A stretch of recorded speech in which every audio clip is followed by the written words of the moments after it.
নমস্কার বন্ধুরা, কেমন আছো তোমরা সবাই? আশা করি তোমরা সবাই খুব ভালো আছো। আমিও কিন্তু খুব ভালো আছি। তো আজকের বারটি হচ্ছে মঙ্গলবার, আর এখন বাজে সকাল 7:45। তো ঘুম থেকে উঠেই দেখো আমার কিন্তু রান্নাবান্না কমপ্লিট হয়ে গেছে। এখানে করেছি থোড়ের চচ্চড়ি, মানে ছোলা দিয়ে, আর গরম গরম ভাত, আর মাছের ঝোল, কাতলা মাছের ঝোল, আর সোনা পাপার জন্য দিয়েছি হচ্ছে পাবদা মাছ। তো এই হচ্ছে আজকে সকালের রান্নাবান্না। তো তারপরে দেখো এখন চলে এসেছি হচ্ছে তোমাদের দাদাভাই টিফিনটা প্যাক করার জন্য। একদিকে কিন্তু আমার ঝোলটা ফুটছে, মানে অলমোস্ট হয়ে এসছে, আর অল্প একটু হবে, তাই এদিকে একটুখানি কাজ আমি এগিয়ে যাচ্ছি। আর তোমাদের সোনা পাপা ঘুম থেকে উঠে পড়েছে, আর তোমাদের দাদাভাই গেছে চান করতে, তাই ওকে তো ধরার মতো কেউ নেই। আর সবে ঘুম থেকে উঠেছে, ও নিচে এখন থাকতেও চাইছে না, ও চাইছে একটু আমার কোলে থাকতে, মানে আমার কাছে থাকতে। তো এখন তো ওকে নিয়ে শুয়ে থাকলে বা বসে থাকলে আমার হবে না, যেহেতু তোমাদের দাদাভাইকে 9টার ভিতরে ওর সমস্ত কাজবাজ গুছিয়ে আমাকে ডিউটি পাঠাতে হবে, তাই কিন্তু ওকে নিয়েই দেখো চলে এসেছি তোমাদের দাদাভাই টিফিনটা গোছানোর জন্য। আর ও দেখো কেমন আমার কোলে বসে সমস্তটা দেখছে। আর সোনা পাপা যেহেতু বড় হয়েছে, তো ওকে কোলে নিয়ে নিয়ে এখন না কাজবাজ করতে আমার ভীষণ কষ্ট হয়, ভীষণ পরিমাণ কষ্ট হয়। যখনই মানে এরকম কাজের সময় সোনা পাপা জেদ করে বা কোলে উঠে পড়ে, তখনই আমার মনে হয় যদি বাড়ির কেউ থাকতো তাহলে একটু ধরে দিত বাচ্চাটা। তা না হলে কিন্তু আমার সোনা পাপার আর তেমন কোনো ঝামেলা থাকে না। যেহেতু এই সবে সবে ঘুম থেকে উঠেছে, তাই এখন আমাকে ছাড়তে চাইছে না, তাই ওকে কোলে নিয়েই আমি কাজগুলো সারছি। তো দেখো একপাশে কিন্তু আমি ভাতটা বেড়ে নিয়েছি, আর এই যে দেখো এখন তরকারিটাও আমি দিয়ে নিচ্ছি। তরকারিটা বেড়ে নিয়ে তারপরে মাছের ঝোলটা আর একটু হবে, তারপর কিন্তু টিফিনটা গুছিয়ে দেবো। তো চলো টিফিনটা প্যাক করে নেওয়া যাক।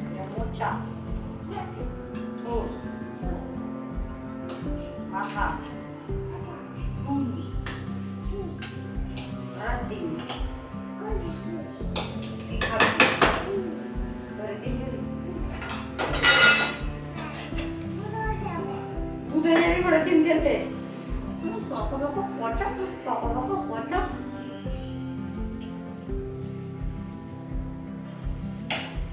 পাকা দেন পাকা দেন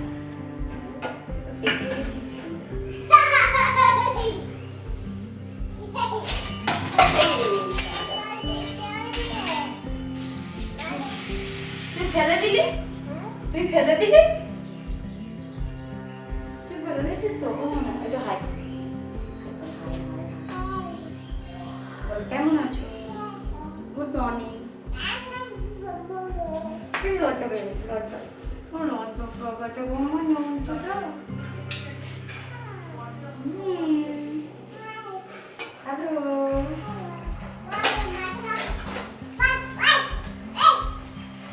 মাছ এখন জলে সাঁতার কাটছে, মাছ জলে সাঁতার কাটছে। মাছ জলে কি করছে? সাঁতার কাটছে। পারে না একেবারে লাল লাল ঝোল রেডি হয়ে যায়। খেয়ে নিবি গপ গপ করে কাঁদি দি।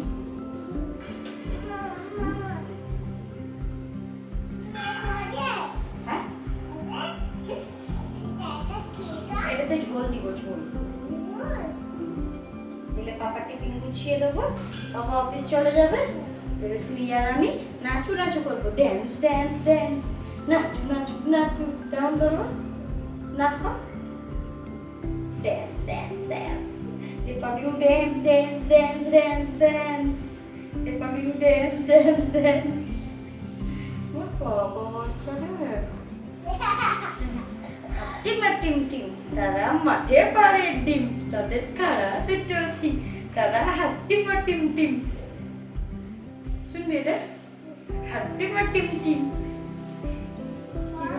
হাট্টি মা টিম টিম, তারা মাঠে পাড়ে ডিম, তাদের খাড়া দুটো সিং, তারা হাট্টি মা টিম টিম। দেখবি এটা? শুনবি? উজু ইলু পাকা পাকা বুড়া। বাবা বলো বাই বাই, খেয়ে নাও, ব্রেকফাস্ট করো, বাই বাই বলো। আমিও খাবো বলে দাও। হ্যাঁ বলো, খেয়ে কথা বলবো, কথা বলবো। হ্যাঁ বাই বাই করে দাও। তো দেখো তোমাদের দাদাভাই কিন্তু এখন অফিস চলে গেছে। তো আমি বসেছি আমার সকালে ব্রেকফাস্ট নিয়ে। তো এখন বাজে 9:30। আমি ঘরের সমস্ত কাজ বাজ গুছিয়ে এখন বসেছি 3টে রুটি আর চা নিয়ে আমার সকালে ব্রেকফাস্ট করতে। আসলে কালকে রাত্রে রুটিগুলো করেছিলাম, তোমাদের সোনা পাপা মানে 2টো খেয়েছিল, আরও 3টে এক্সট্রা থেকে গেছিলো। তো রুটিগুলো ফেলে দেবো, তাই ওটাকে আমি চা দিয়ে খেয়ে নিলাম। আর এখানে দেখো তোমাদের সোনা পাপা এই বারান্দাটাই ছোটাছুটি করছে। তো ও এখন কিন্তু এখানেই খেলা করতে থাকে, যখন আমি কাজ করি তখন এই বারান্দাটাই খেলা করে। আর সামনেই তো ধোয়া কাচার জায়গা, আর ওটা তো আমার রান্নাঘর। তো ওকে কিন্তু সুন্দর মতো করে আমি লক্ষ্যও রাখতে পারি। তো একটা চকলেট খাচ্ছে, আর ওই চকলেটটা নিয়ে একবার এই মাথা একবার ও মাথা ছুটে বেড়াচ্ছে। তো ছোট বাচ্চা ও ওর মতো খেলছে আর আমি ওকে দেখছি। তো বাচ্চাদের দেখবে খেলাধুলো দেখলে খুব ভালোই লাগে। তো এতক্ষণ ঘরের ভিতরে খেলছিল, ঘরের ভিতরে পুরো খাট ছড়িয়ে রেখেছে। এই যে দেখতে পাচ্ছ পুরো খাট একেবারে খেলনা ছড়িয়ে ছিটিয়ে রেখেছে, নিচে তো ফেলেইছে, সারা খাটেও ছড়িয়ে ছিটিয়ে রেখেছে। তো আজকে যে খাটে যে মানে বেড কভারটা পেতেছিলাম ওটা কিন্তু আজকে তুলে দিয়েছি, ওটা তুলে আজকে দিয়েছি কাচতে। যেহেতু সাদা চাদর বাচ্চা থাকলে একেবারে নোংরা করে দেয়, তাই জন্মদিনের দিন পেতেছিলাম, তাই আর তোলা হয়েছিল না, বেশ 2-3 দিন পাতা ছিল। তো একেবারে নোংরা হয়ে গেছে চাদরটা, তাই আজকে তুলে দিয়েছি। ওটাকে একটুখানি কাচবো, কেচে ধুয়ে রেখে দেবো, ওটাকে আর পাতবো না, পরে কোনো দিন হয়তো পাতবো। তো এই ব্ল্যাঙ্কেটটা আবার পেতে দিয়েছি, যেহেতু এখন শীতের পরিমাণটা অনেকটাই কমে গেছে। আগের মতো একেবারে ওই কনকনে হাড় কাঁপানো শীতটা এখন আর নেই, অনেকটাই শীতটা কমে গেছে। তো ভাবলাম যে আর কিছুদিন এই ব্ল্যাঙ্কেটটা পাতা থাক, তারপরে যখন পুরোপুরি গরম পড়ে যাবে তখন ব্ল্যাঙ্কেটটা তুলে আমরা মাদুর পেতে দেবো। আমাদের যেহেতু পুরো গরমকালটাই খাটে কিন্তু মাদুর পাতা থাকে। তো এখানে দেখো সমস্ত আমি খেলনাপাতিগুলো ভালো মতন করে সোনা পাপার ব্যাগে ঢুকিয়ে নিয়েছি। তো এই একটা কাজ যেটা আমি সারাদিনে কয়েকশো বার করি, মানে এই আমি এগুলোকে গুছিয়ে দিয়ে একটা সাইডে রেখে দিয়ে যাব, ও এসে আবার দেখবে ঢেলে ছড়িয়ে নিয়ে বসে গেছে। তো কিছু করার নেই, বাচ্চা থাকলে তো হবেই, আর বাচ্চারা এইসব করবে না তো কেই করবে বলো। আর বাচ্চা কাচ্চা ছোটো ছোটো দুষ্টুমিগুলো দেখতে কিন্তু ভালো লাগে। তো সোনা পাপা এসছিল কিছু একটা জিজ্ঞাসা করতে, আমার এখন খেয়াল পড়ছে না ঠিক কী জিজ্ঞাসা করতে এসেছিলো। তারপর কিছু একটা জিজ্ঞাসা করতে এসেছিলো, আমি ওটারই উত্তর দিলাম। তো এখন দেখো সমস্ত খেলনাগুলো ব্যাগে গুছিয়ে নিয়েছি, এটাকে এখন রেখে দেবো। তারপর কিন্তু ঘরদোরটা একটু ভালো মতন করে ঝাঁট দিয়ে নেব। তো সকালেই তো রান্নাবান্না হয়ে গেছে, রান্নাবান্নার ঝামেলাটা নেই। তো দেখো সমস্ত কাপড় যেগুলো বেরিয়েছিল আজকে কাচাকুচি করব বলে, তো ওগুলোকে কেচে নিয়ে চলে এসেছি ছাদে মেলতে। আর আজকে আমার অনেক তাড়াতাড়ি কাজ শেষ হয়ে গেছে, মানে উঠেছি যেহেতু তাড়াতাড়ি, মানে 7টার সময় এখন উঠতে হচ্ছে, তোমাদের দাদাভাই 9টার ভিতরে বেরিয়ে যাচ্ছে, তাই কিন্তু সারাদিনের কাজকর্মগুলো আমার খুব তাড়াতাড়ি শেষ হয়ে যায়। মানে এখন বাজে ওই 11:30 নাগাদ, এখন কিন্তু আমি ছাদে এসেছি কাপড় চোপড় মেলতে। তো সোনা পাপা আজকে যেহেতু নিচে খেলছিল, ওকে দেখার মতো বা ধরার মতো কেউই ছিল না, তো তাই ওকে নিয়েই ছাদে চলে এসেছি। আর ওকে নিয়ে ছাদে এলে আমার চিন্তার এক শেষ থাকে না। এই যে দেখছো ধারগুলো একেবারে খোলা, তো ওই ধারে ধারেই মাঝে মাঝে চলে যায়। আর আমি তো কাপড় শুকাচ্ছি, কখনো হয়তো বেলক্ষ্য হয়ে গেলে বাচ্চা কাচ্চা কোথায় মানে চলে যাবে বা সাইডের দিকে, তাই কিন্তু ভয়ও করে ওকে নিয়ে আসতে, কিন্তু কিচ্ছু করার নেই। যেহেতু এখানে একা থাকি, আমার ছেলেকে বা আমার বাচ্চাকে তো আমাকেই লক্ষ্য নজর করে রাখতে হবে, তাই না বলো। তো দেখো আমি এখানে কিন্তু বেড কভারটা সুন্দর মতো করে মেলে দিচ্ছি, আর এই বাঁশটা বাঁধার কারণে কিন্তু দড়িটা নিচের দিকে পড়ে যাচ্ছে না, নাহলে কিন্তু অতবারই ব্ল্যাঙ্কেট মানে ওই বেড কভারটা মেললে একদম মাটি ছুঁয়োছুঁই হয়ে যেত।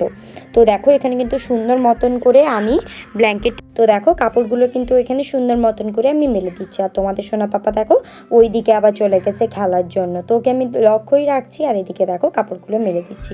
তো চলো সমস্ত কাপড়গুলো মেলে দিই। তারপরে সোনা পাপা সকাল থেকেই জেদ করছিল ওর ভাইয়ের বাড়িতে যাবে খেলতে, তো ওকে একটুখানি নিয়ে যাব। মানে আগে যেখানে আমরা ভাড়াই থাকতাম ওখানে তো একটাই রুম নিয়ে আমরা ভাড়াই ছিলাম, তো ওই বাড়িতেই একটা ছোট বাচ্চা আছে, মানে সোনা পাপার বয়সী, সোনা পাপার চেয়ে 7-8 দিনের ছোট হবে, ওরই সঙ্গে সোনা পাপা খেলতে যায়, ওকেই ভাই বলে ডাকে, মাঝে মাঝে যায়। আর ওই বাচ্চাটাও মাঝে মাঝে এখানে আসে। তো তোমাদের সঙ্গে শেয়ার করা হয় না, তার কারণ হচ্ছে অনেকেই তো মানে ক্যামেরার সামনে বা ভিডিওতে আসতে পছন্দ করে না, নিজেও আসতে পছন্দ করে না, বাচ্চা কাচ্চাকেও আনাতে পছন্দ করে না, তাই কিন্তু আমি কারোর পারমিশন ছাড়া কারোর ভিডিও কিন্তু আমি করি না। কেউ যদি বলে যে আমার ভিডিও করো, তখনই কিন্তু আমি তার ভিডিও করি, নাহলে নতুবা আমি কিন্তু কাউকে আমার ভিডিওতে আনি না, যেহেতু কারোর পারমিশন ছাড়া কারোর ফটো বা ভিডিও কোনো কিছুই আপলোড করা ঠিক নয় ইন্টারনেটে। তো দেখো এখানে কিন্তু সমস্ত কাপড় আমার মেলা হয়ে গেছে। এখন সুন্দর মতো করে দড়িতে ক্লিপগুলো লাগিয়ে নেবো। তো লাগিয়ে নেওয়ার পরেই হচ্ছে সোনা পাপাকে নিয়ে যাব ওর ভাইয়ের বাড়িতে, একটুখানি ওখানে খেলবে আর আমিও একটুখানি বসে কথা বলবো। তারপরে এসে একেবারে সোনা পাপাকে চান করিয়ে পুজো দেব, পুজো দিয়ে সোনা পাপাকে খাওয়াবো। তো চলো কাপড়গুলোতে ক্লিপ লাগিয়ে নেওয়া যাক।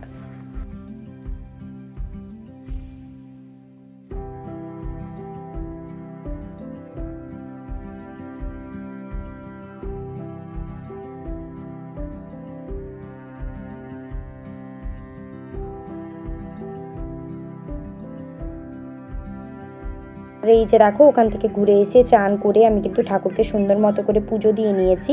আর এই যে এখানে সোনা পাপাকে খেতেও দিয়ে দিয়েছি।